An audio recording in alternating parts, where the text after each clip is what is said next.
Assalamualaikum warahmatullahi wabarakatuh. Alhamdulillah wassalatu wassalamu ala Rasulillah alladzi la nabiyya ba'dah. Saudara-saudara, khususnya generasi milenial, mahasiswa milenial, dalam seri ke-34 ini kita akan sambungkan kembali kajian dakwah Islam transitif. Persoalan kedua yang menjadi masalah dalam kajian tafsir ataupun yang menjadi masalah dalam kitab-kitab tafsir terdahulu saya melihat adalah bahwa adanya penafsiran-penafsiran yang kelihatan sangat normatif. Artinya baik dalam konteks normatif, dalam konteks kebahasaan maupun normatif dalam konteks hukum. Nah, tentu saja jika hal-hal yang terkait dengan tafsiran-tafsiran yang normatif ini tidak difahami secara luas, secara arif dan terbuka, dan bersesuaian dengan perkembangan situasi zaman, maka umat akan terperangkap di dalam hanya dua warna,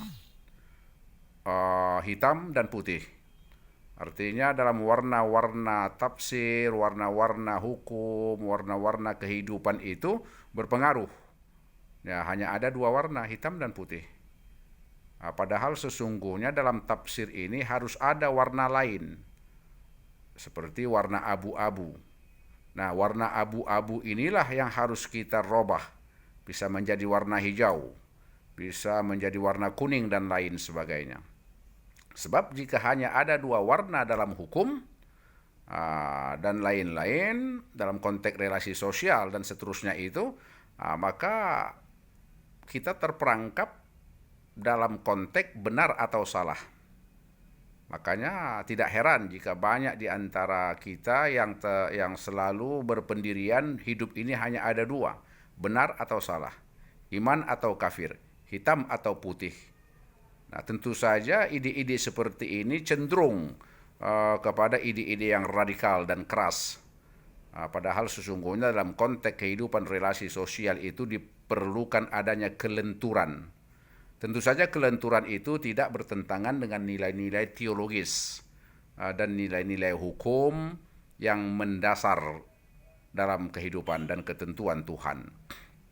Nah, saudara-saudara, kalau kita ambil contoh persoalan yang penafsiran ayat yang sedikit normatif dan sempit itu, tapi tentu normatif ini jangan dipahami hanya dalam konteks hukum, tapi juga dalam konteks kebahasaan dan lain-lain. Artinya tidak berani keluar atau tidak menemukan solusi pengembangan dalam tafsir. Misalnya mari kita lihat di surah Al-Maidah ayat 48.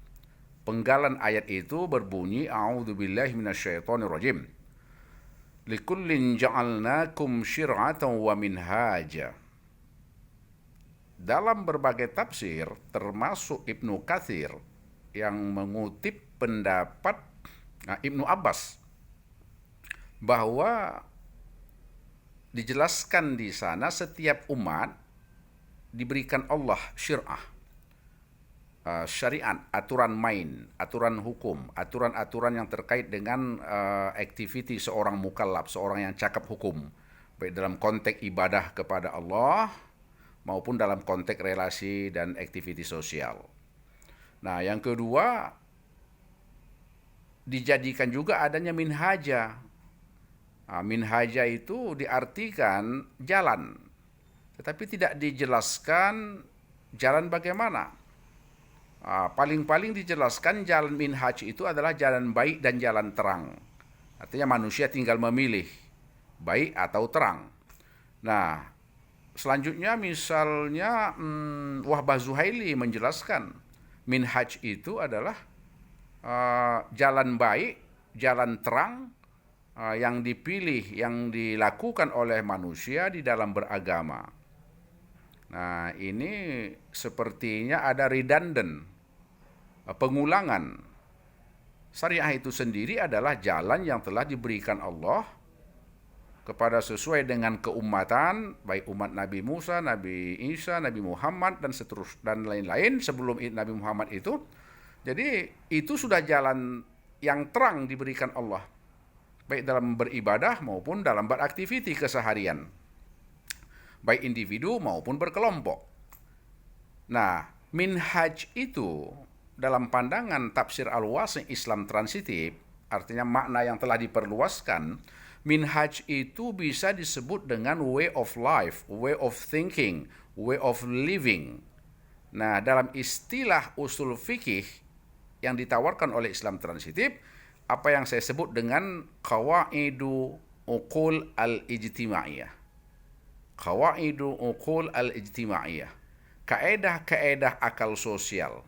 Artinya minhaj itu merupakan kaedah-kaedah yang berasal dari realitas budidaya manusia yang menjadi sesuatu yang mengikat untuk kehidupan mereka. Mungkin dapat teraplikasi misalnya dalam hukum-hukum adat atau juga dalam local wisdom, kearifan-kearifan lokal.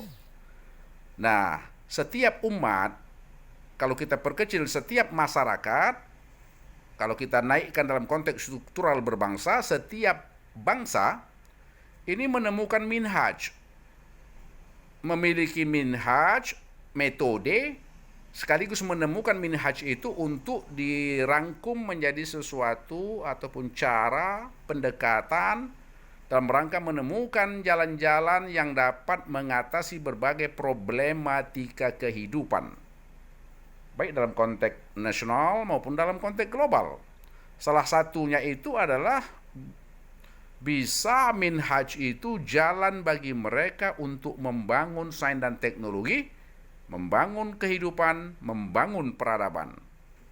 Jadi karena memang tidak semua syir'ah, ayat-ayat yang normatif itu terkadang teraplikasi, tidak semua dapat diaplikasikan secara keseluruhan.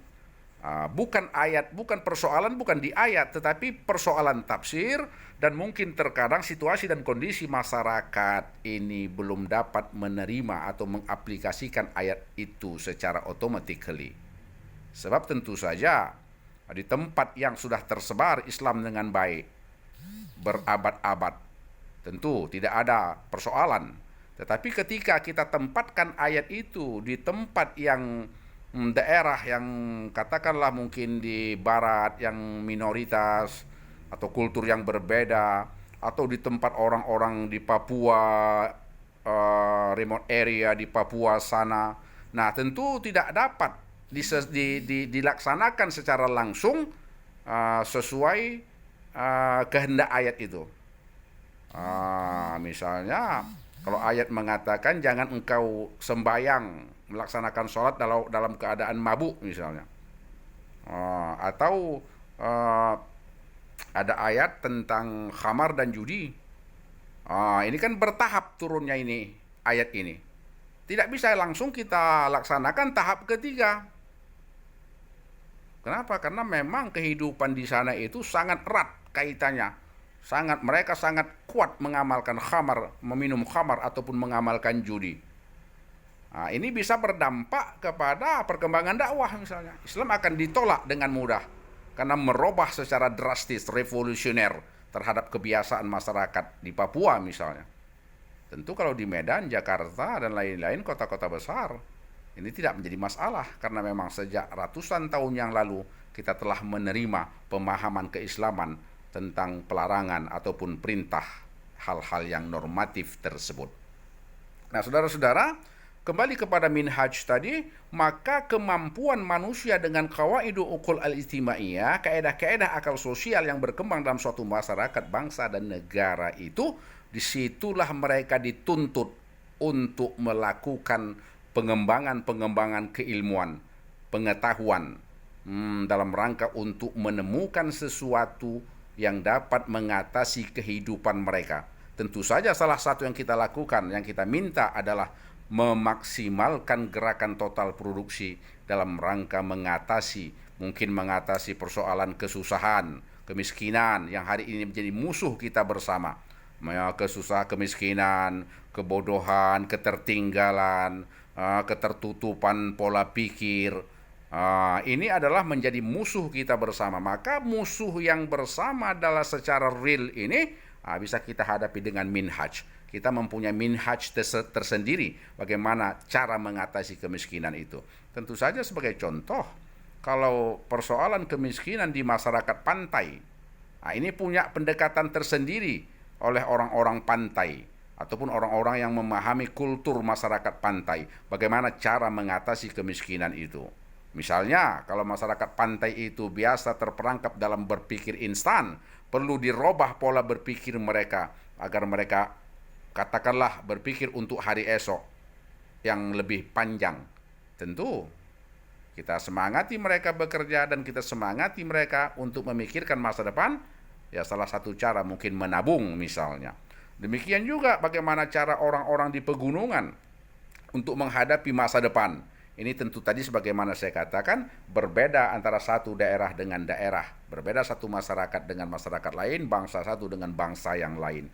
Inilah yang disebut dengan minhaj. Jadi ketika Allah mengatakan likullin ja'alnakum syir'atan wa minhaja, bahwa satu sisi Allah menurunkan aturan-aturan main syariah dalam kehidupan umat manusia, satu sisi manusia itu diminta untuk memaksimalkan kreativitas pola berpikir dalam rangka menemukan metode-metode kehidupan dalam rangka untuk untuk menemukan solusi-solusi terhadap kehidupan bermasyarakat, berbangsa dan bernegara. Tentu saja kedua-dua ini, syir'ah dan minhaj ini, tentu saja dalam rangka untuk melahirkan kemaslahatan peradaban umat manusia. Dalam konteks misalnya hukum yang ditemukan oleh masyarakat, hukum yang dibuat oleh para ahli, tentu saja berujung untuk kemaslahatan. Demikian juga syir'ah, syir'ah juga berujung untuk kemaslahatan. Sebagaimana dikatakan oleh Ibnu Qayyim, asy-syari'atu mabniyatun li masalihil ibad. Jadi hukum itu, aturan main itu, kaedah-kaedah akal sosial yang dikembangkan itu dalam bentuk metode-metode kehidupan itu berujung pada adanya terciptanya kemaslahatan bagi peradaban umat manusia. Oleh karena itu tafsir Al-Wasi' menyarankan, mensyorkan, menawarkan bahwa perlu ada perluasan makna, perluasan pengertian terhadap tafsir-tafsir, terhadap ayat-ayat Al-Quranul Karim, agar kita tidak terperangkap dalam hal-hal yang normatif secara sempit, yang bisa saja berujung pada klaim-klaim hitam dan putih, benar dan salah, kiri atau kanan, atas atau bawah. Padahal ada makna-makna lain yang lebih dapat aplikatif dan lebih memberikan sebuah eleganitas relasi sosial, maupun dalam konteks horizontal maupun dalam konteks struktural, baik lokal, nasional maupun dalam konteks global. Demikian, semoga bermanfaat. Wassalamualaikum warahmatullahi wabarakatuh. Salam transitif.